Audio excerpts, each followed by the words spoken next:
We got this really interesting article you sent over from April 20th, 2021. Oh yeah, that one.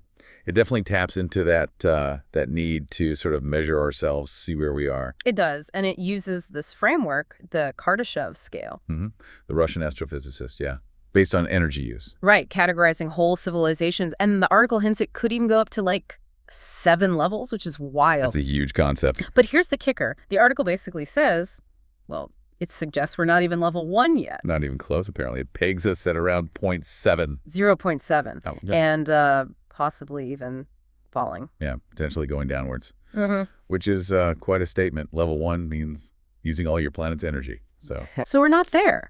And maybe backsliding, it really makes you think about what we call progress. Definitely. And the article isn't shy about, critiquing what we do with our tech. No, it dives right in. It says a lot of our current advancements are used for, well, the quote is stupid things.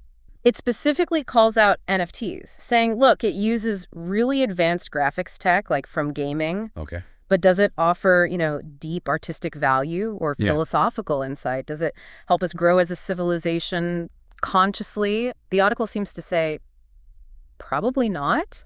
So it's questioning the value of the innovation, not just the tech itself. Like, are we just making shiny objects? And it touches on that feeling, remember around the year 2000, that optimism. But the article notes how things shifted maybe post 9/11, and now there's this sense of maybe plateauing or even, like you said, descending. It definitely challenges that earlier, maybe slightly naive optimism, doesn't it? Yeah, it really does. Makes Yeah. you wonder about a reset point, Could we redirect all this potential? A conscious shift in goals. Right. Like, are we Yeah. building the right future with these amazing tools? Exactly. Now, to be fair, it does give credit where it's due. It mentions blockchain. Oh, okay. What about it? It acknowledges its success in tackling fungibility and permanence online. Secure records, proving ownership, that kind of thing. Which is technically impressive, yeah. Yeah, A real achievement in distributed systems. definitely. But then it kind of pulls back and says, okay, but what's the overall impact on our civilizational trajectory? And the suggestion is maybe limited so far. So a specific technical solution, but maybe not the world changer some hoped for, at least not yet in terms of that bigger picture. Yeah, exactly. And then the focus shifts and it gets pretty serious. Climate change. Right. The elephant in the room for any planetary civilization. The article is really instant. We're just Yeah. not giving it the attention or, more importantly, the action it needs. And it makes a connection there, doesn't it, between adopting new tech and human effort. It does. It points out that getting any significant technology truly adopted and working takes massive human involvement and time. Lots of time. Which, if you tie it back to Kardashev, struggling with climate change is maybe the big reason we're stuck below level 1, right? That makes perfect sense. A civilization that can manage planetary energy should be able to manage its environmental impact. Our struggle shows we're not there. Exactly. We can't even manage our own nest properly yet. So, yeah, the article comes back to that 0.7 number, I don't know. possibly declining. And the author admits, it's an estimate. It's hard to measure precisely. Oh, of course. How do you quantify that? But the message is stark. Yeah. We're a long, long way from harnessing stars or zipping between galaxies, which naturally brings up, UFOs. yep, eternal question. If there are higher level civilizations, Are they visiting? It's the logical next step in the thought process. And this is where the first article gets really philosophical. it really does. It suggests that technological ascension might actually be tied to spiritual ascension. Whoa. Okay.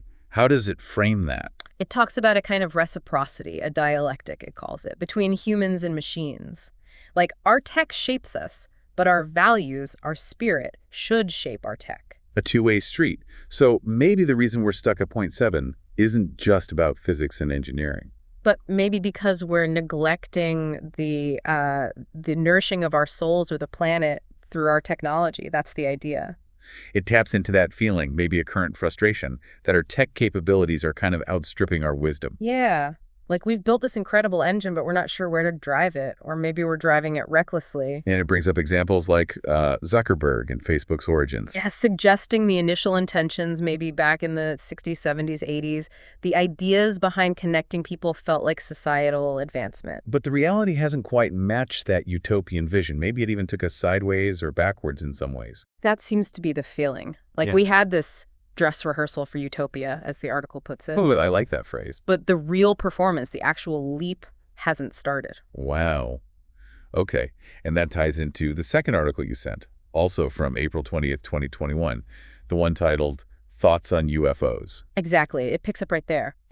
If higher Kardashev levels exist, what about visitors? And it explores that probe theory, right? Mm-hmm.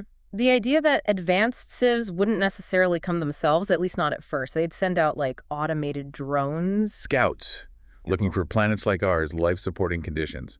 Makes sense, given the distances. Totally. But then it raises the time problem. Immense distances mean immense travel times, even for signals. So even if a probe finds us and sends a message home. Is anyone still there to get the message? The originating civilization might be long gone. Yeah, that's a pretty sobering thought. The Cosmic Lonely Hearts Club. Kind of, and it really highlights how little we grasp about space-time. Then the article contrasts these physical probes with something more out there. Let me guess. Consciousness.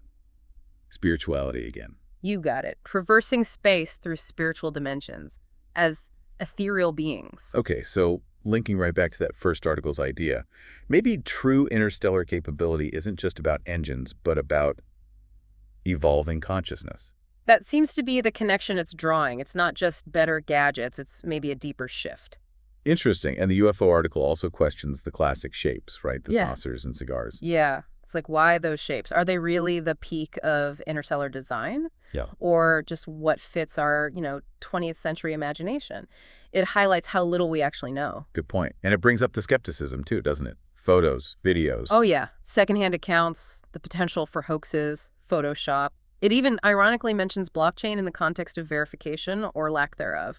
The idea being that just because there are tons of images doesn't make it true or make people believe. Precisely. Information overload doesn't equal proof. And the author says, even if we had mass sightings tomorrow, undeniable proof. They'd still have questions. Big ones, like what is that craft actually made of? What's the metallurgy? How does the propulsion work? And crucially, does the civilization that sent it still exist? Those are the real scientific questions beyond just look alike. Exactly. Then it throws in another curveball, a potential link between UFO belief and political views. Really? How so? Is that recent? Apparently not. The article suggests it's something researchers have looked at for a while, how our wider worldview might shape our acceptance of, well, unexplained stuff. Huh, that's a whole other layer. People interpreting phenomena through their existing biases. And then there's this funny bit about seasons for UFOs. Seasons? Like they only visit in the summer. Huh. Sort of. It's more a playful way to think about the immense planning needed. You'd have to understand orbits, gravity, whole systems. Maybe you'd need specific launch windows or something. Right. It highlights the staggering complexity involved in actual interstellar travel. It's not just pointing and shooting. Not at all. And then, okay, brace yourself. It gets into altered states of consciousness. Psychedelics. Bingo. It poses this thought experiment. What if, say, widespread psychedelic use became common? Could that shift our collective belief systems about things like UFOs? How? The idea mentioned is that maybe if psychedelics reduce activity in the amygdala, the fear center, We'd be less scared, more open. potentially a less fearful collective consciousness might interpret strange phenomena completely differently. It could radically change society's view on what's real or possible. Wow, okay, that is a mind bender. Altering consciousness to alter perceived reality. It's way out there, but fascinating to think about. And the article sort of wraps up that section by looking back at past civilizations, Also, thinking about their group visions, mythologies, maybe interpretations of things they saw in the sky, suggesting this connection between humanity and strange phenomena might be a constant, a universal thing, just expressed differently through time. like we're always looking up and wondering, and maybe sometimes seeing things we can't immediately explain. Exactly. So bringing it all together, these two pieces, what really stands out is this tension. Between what our tech can do, our capabilities. And where we actually are as a species, as a civilization. Are we truly advanced? Are we wise? Are we, well, spiritually aware, as the Kardashev scale might imply for higher levels? And that stark idea from the first article just hangs there. Yeah. Or maybe 0.7. Not even level 1. Yeah.